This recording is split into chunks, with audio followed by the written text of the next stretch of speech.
All right. Okay, well, my name is Jessica Pearson. Today I'm going to be sharing about my work in the void. I really appreciate you being able to be here with me to talk about my work.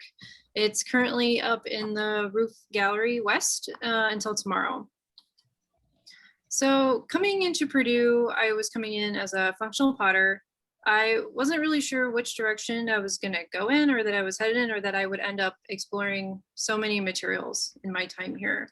I've ended up working predominantly in earthenware clay, and in the last year I've expanded into working with reticulated glazes and using more materials like nylon, spray paint, and flocking. Oops. Sorry, excuse me. My inspiration for this work comes from the cliff swallow and my attraction to dark spaces. Growing up canoeing with my dad, I was really attracted to the cliff swallow. They nest underneath of bridges and on the sides of cliffs. Just seeing them from down below in the canoe is just a surreal experience in itself, because you're just looking up into this mass of like tiny holes. Each nest is made of mud, twigs, and compacted together to make these tight living spaces that are all accessible by a small hole, which makes it seem like it's disappearing back into space. The average nest size, according to Charles Brown, he wrote a book called Swallow Summer, and he's been studying swallows for the last like almost 20 years. He said that the nest size ranges from like 2,000 to 3,700 nests. So these colonies get really, really big, which is amazing to me. And I feel like this is where my connection to nature starts. Even though I grew up outdoors, I really feel like this is where I've made my connection to it. In the mornings, I constantly watch birds outside my window, and it kind of helps me start my day. An artist I frequently look to is Leigh Bonteque. When I look into the voids of her work, I am absorbed by the dark spaces. I first saw this piece in the Chicago Art Museum and was instantly allured by the possibility of something being there. As well as her ability to make voids, I am awed by the way her work comes out from the wall, demanding the space for itself. Her pieces are made out of materials like wire, mesh, canvas, and welded steel. Another artist who inspires my work is Tara Donovan. Her sculptures, which take up entire galleries one space at a time, influence me to push my work to also overtake spaces. Both Donovan and Bonteque use screen print and drawing as part of their work, which has also inspired me to make that as part of my process as well. And during my time here at Purdue, I really jumped into printmaking. Why does it keep changing? That's really defined a part of the process that I use here. While exploring this work further, I knew I needed to go find these voids myself, so that I could feel a deeper connection to them. Because of the pandemic, I started spending more time outdoors, and for most of the day if I chose, because what else was I gonna do? These pictures I took in Happy Hollow Park, right next to my apartment complex, and knowing that these small inspirations were literally outside my window helped me to push the work, because I can be in constant contact with them. Sorry, my computer is flipping out a little bit. 2 years ago, I made this piece while sieving through those ideas. This started this idea of using forms to start occupying spaces. I started by stacking the forms on top of each other, playing with slips and glazes. And by using the black stain on the inside, I started manifesting these small intimate spaces. And I feel like by creating these spaces, I'm creating a space for myself, and a space where I can be sucked and absorbed into. While working in ceramics, I pushed into screen printing my first semester. This is when I would start on my automatic drawing process together with my ceramic work. This piece, Nest 2, was my first in using digital images of my work in print. I then started layering and playing the color complements together to create depth on the paper. I became really absorbed into this process, and I made a lot of versions of them. This piece is an example of how I continued to keep pushing this one print. I used the whole 22 by 30 page for this piece. My goal was to make the print as large as the paper limits would allow me. I started using black ink because I started seeing more voids as I layered the screen on top of the next and wanted to push them back as far as I could possibly take them. I continuously get lost in these spaces and absorbed into them entirely. Nest Takeover is an installation that lives outside POW. This is my first play in creating a small, sprawling piece to inhabit space. This was my first act in using different materials together along with ceramics. Using these materials together would help me rethink how to use my main material, which is clay, and how to keep pushing it past the realm of functional ceramics. I started thinking about how these nests could cluster together and arrange the patterns in the space. Each orb or piece was made from thrown clay on the wheel, spray paint, and tubing. The tubing was used to create movement in the piece and act as growths on the nest. In 2019, in installation, we were tasked with using a space and creating inside or around it, even with the materials left there. The space used to be an older community living home. I knew immediately I wanted the hallway because I was inspired by the exit sign. It's just the bright red called to me there. Because the exit sign is demanding direction, I wanted to tell the viewer where to go using the red tape. The tape leads up and down the hallway through the connecting spaces and out the back door. The lines keep moving while the spaces stay static. After working on this installation, pattern and line would start to become part of how I think of my work regularly. The glazes I use are references of colors and textures found in nature, mostly in Happy Hollow Park, because I've ventured around a lot there. These images of moss and lichen I found are examples of the wide range of green I create to add to my pieces. The blues and purples and pinks are nods to other colors from plants found in my surroundings. The variety of greens are a tribute to the moss. The lichen I use as reference for the textures. When lichen is dry, it comes out in pretty bright, vibrant colors. The textures and the glazes I use that I make are due to high quantity of magnesium carbonate in the glaze called a reticulated glaze. These textures break the surface of the piece. The layers underneath the glaze are colored slips to create more levels of contrast on the pieces. As shown here, not all of the pieces are open. The enclosed pieces are quiet. The enclosed pieces create a quiet, safe space, and these spaces are meant to be left undisturbed. This is a close-up of the reticulated glaze on the earthenware with no slip underneath. The brown glazes in this body are made from a dirt which serves as the main ingredient from my own backyard where I grew up. This dirt glaze, which is also formulated into a reticulated glaze, is important to me because it is my own connection to nature and from bird watching with my dad in the yard, which stems from the whole beginning from when we would see sparrows in the canoe. The dirt in this glaze supports the universality of clay, being able to be shared by everyone anywhere. While I use many materials in ceramics, the wheel is my main tool. I throw multiples on the wheel, mostly tight round forms with slightly changing openings. These forms are attractive to me as I can get lost in throwing in the wheel for hours at a time. Being able to make shapes that are the same help me organize and think about my next steps. I use these forms to replicate these large nest systems in clusters on the wall and on the floor, with the forms growing larger as they gather in the space. The openings in the spaces create small intimate spaces for the viewer to come up and interact with, creating their own voids. While creating this work, I explore a range of thrown sizes, ranging from 1 pound pots up to 40 pounds. While I'm throwing, I'm thinking about how the work will stack together or side by side, creating many layers in between pieces. The multiple dark spaces for the viewer to look down into. This pot is my largest at 40 pounds.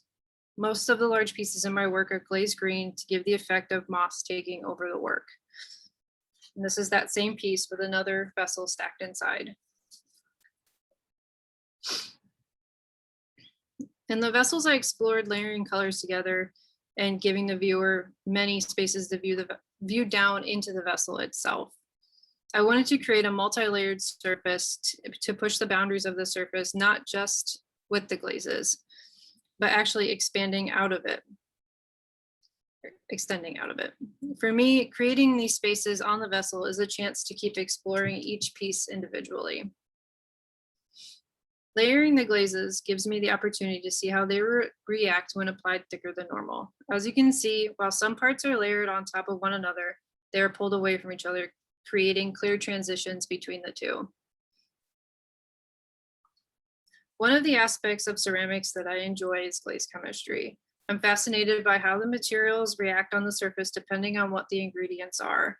As I mentioned before, the reaction to the surface of these pieces are due to a large percentage of magnesium carbonate in the glaze. The reactions of this vary. Like above, the two separated away from each other, and in other instances, the glaze fell away from the clay body completely from being too thick.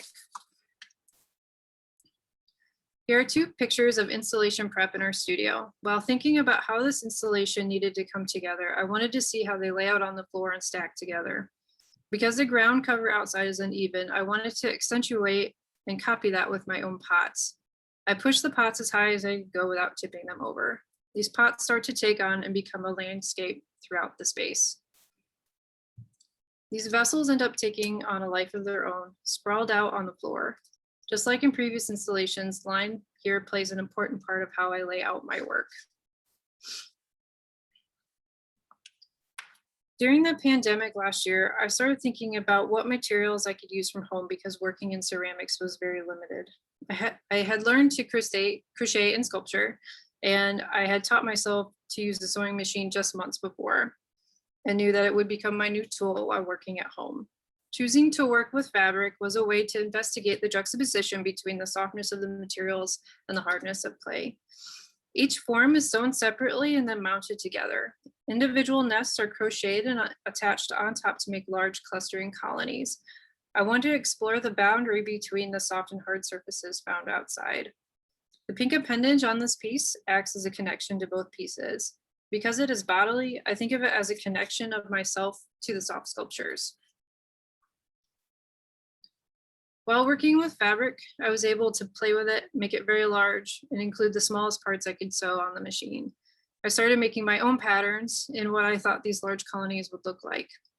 By using patterns, I satisfied the same need I get when I throw multiples on the wheel.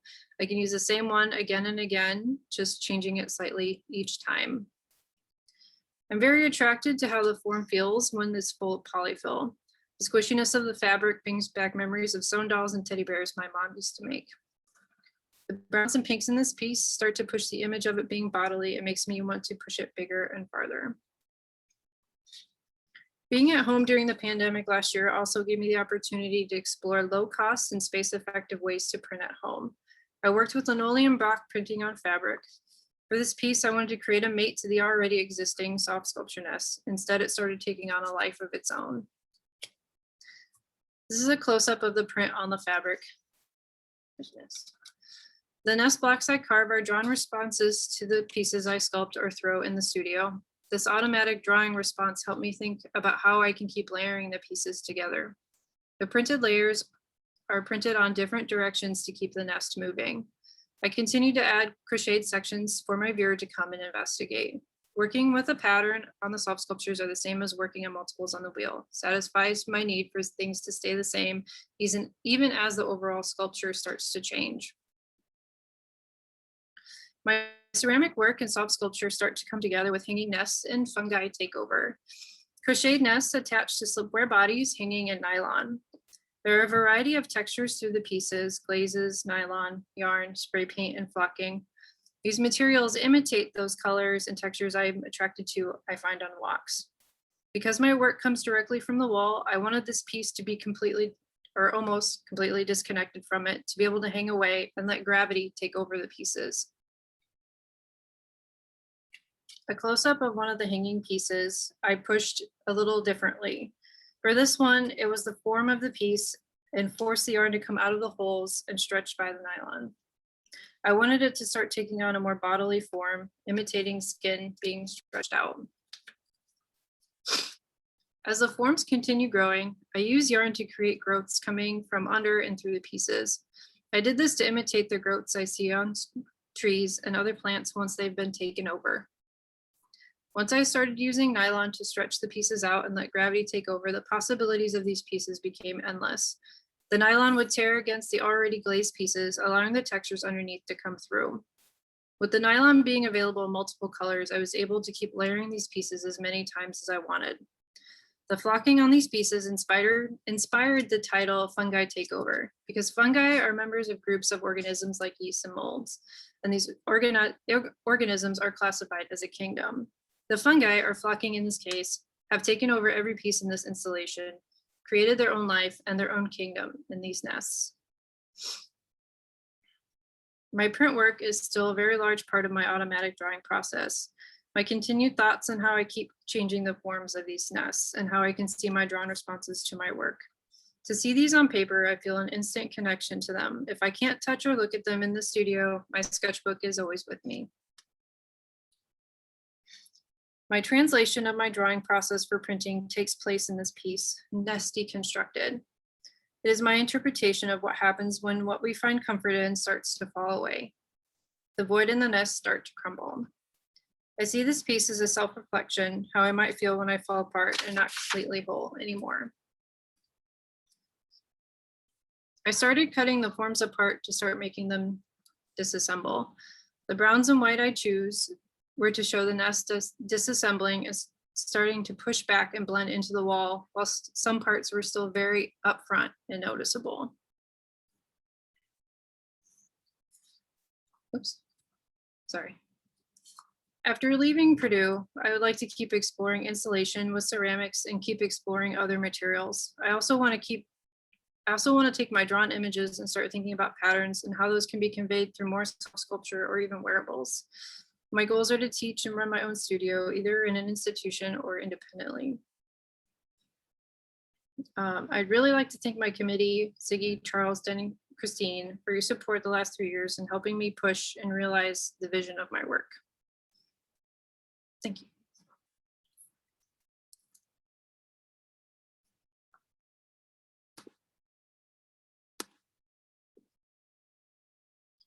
How do I? I'm gonna make you bigger.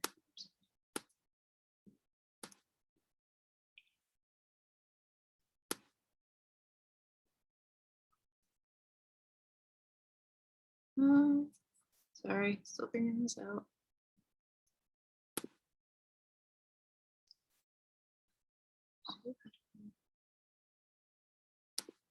Erica, how do I turn everybody back on?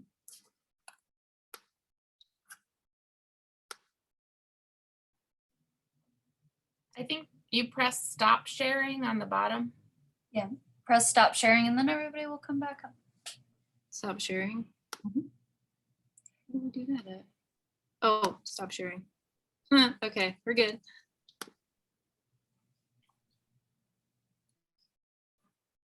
I'm sorry, my thing kept flipping screens. It's not supposed to do that.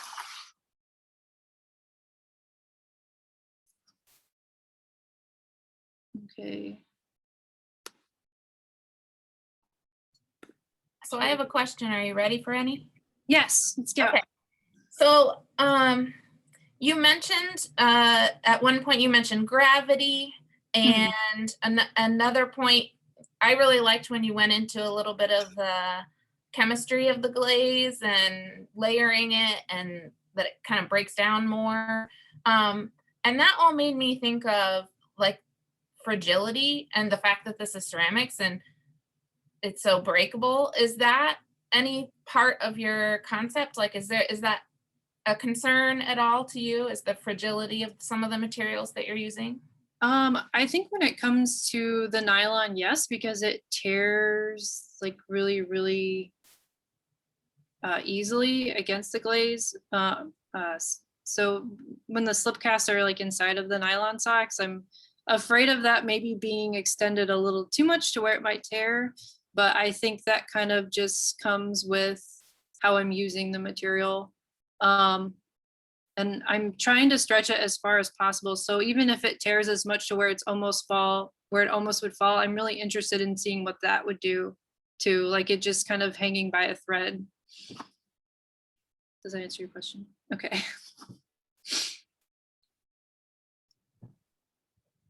Yes. Can you talk more about the role of the multiple in your work? Like, do you see it as a concept or is it a design choice? Like, I see that you're, throwing multiple objects, you're using slip casting, you're using the repeated image with the print.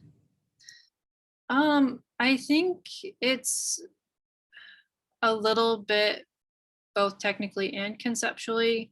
I think technically, because when I get into a zone, I have a tendency to throw a lot of multiples, and I really like how the size of certain pots feel when I hold them.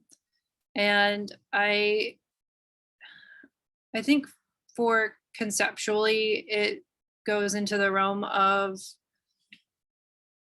it's just really satisfying for me to see them end result kind of all of these shapes that look the same to me. So I think it kind of hits both places.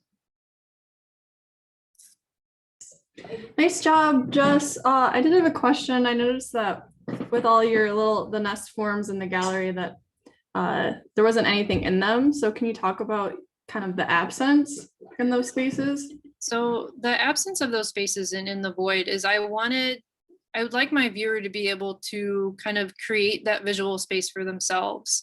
For me, when I look into voids, I see a lot of what's been going on in my mind and what I've been feeling and what I've been doing. And I feel like if there's something there, then the viewer's not going to push further into what could be there for them.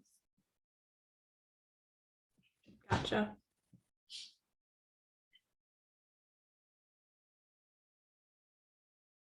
Any more questions? I had one, and I know you talked a little bit about this, and nice job, by the way, it turned out well.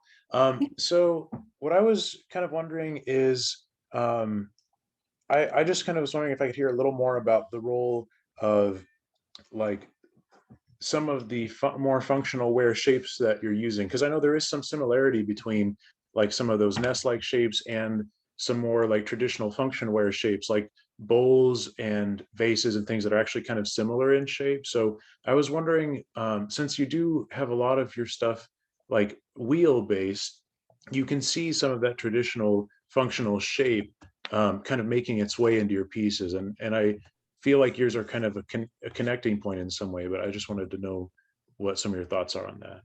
Yeah, so because I have a functional background, it's still something that's really heavy in my process. And I really want to start pushing that boundary of what is functional into sculptural using those functional items. And I'm really interested in taking them out of the functional realm. I used to think that I wanted to keep them there, but now I've realized that as I keep making more, that they could be pushed a lot further and they could be in a whole different context than what their original design was. So, I think we're on two things. Let me, oh, there it is. Hold on, no, I think sorry. Can you hear me? Yes.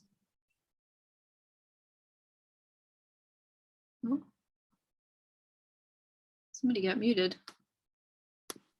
We can't hear you anymore. Yeah, I can't hear you anymore. Can you hear me now? Yes. Okay. In your talk, you talked about, is that annoying everyone? Okay. You talked about the function, or Matt asked about the bowl shapes. And in your talk, you had some images of trying them out on the floor of the studio, and you had them stacked, but you don't have them stacked in your show. Can you talk about why you didn't repeat that sort of stacking where you had more tubular pieces? So I had decided that I wanted to change the plane of how the pots moved about the space, because it was more about the viewer being able to look down into them than being able to look directly at them. Although they're on the floor, so I mean, most people were certainly taller than the ones, even the higher ones, which were only about, I think, 2.5 feet or something. True. You see what I'm saying? Yeah. It would, because I noticed you have things on pedestals, and so you might not have had to use the pedestals if you'd had the taller pieces stacked. True. Okay, so, all right. Do you want to turn that off? That was terrible, that noise.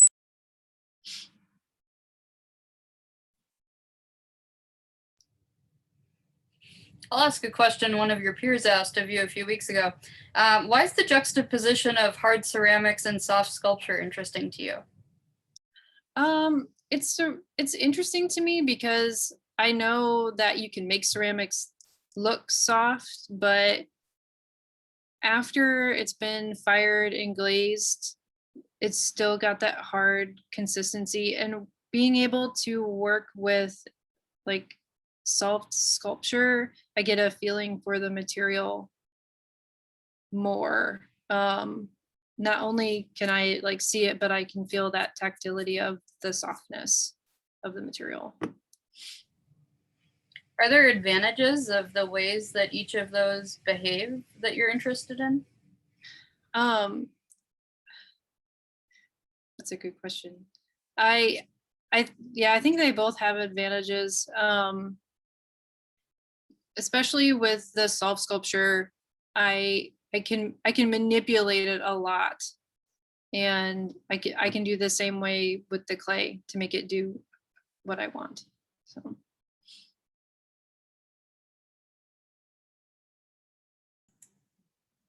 So I was curious about,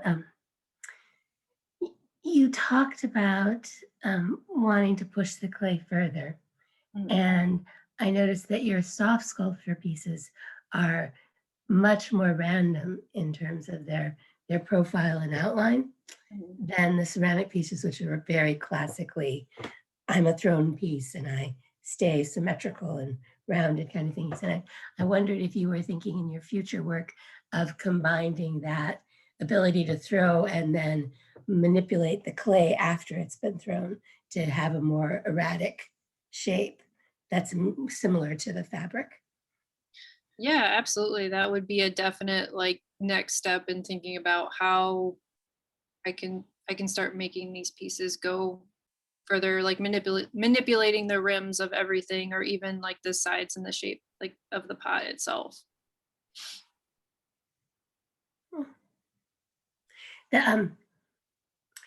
Your paperwork, you know, Mhm. the prints and things are so, they have all the repetition and they have the hollows, but they have like such different kinds of shapes when you get into the ones that are less about the round hollow shapes, but Mhm. more about the sort of pointy snail shell kind of, or pointy shell, you know, like lasagna noodles, not lasagna, but you know, those pastas that are all shell shaped, all snuggled together.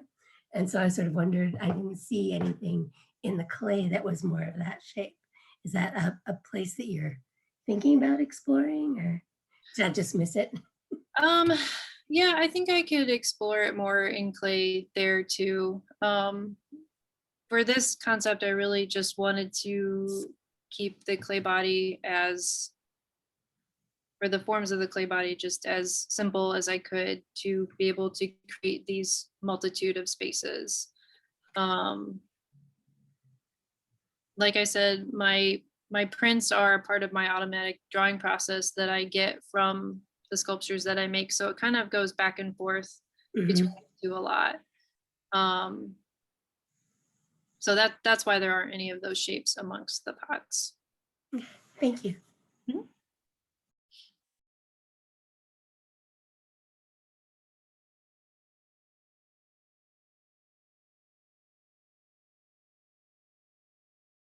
Well, if there's not any more questions, I really appreciate you all being here with me today. And you're always free to catch me if you have more questions about my work. And like I said, it's up until tomorrow. So I have to meet my committee at 5 o'clock in the gallery. So I will see you lovely people there. But thank you again for coming to hear me talk about my work. I really appreciate you guys. So.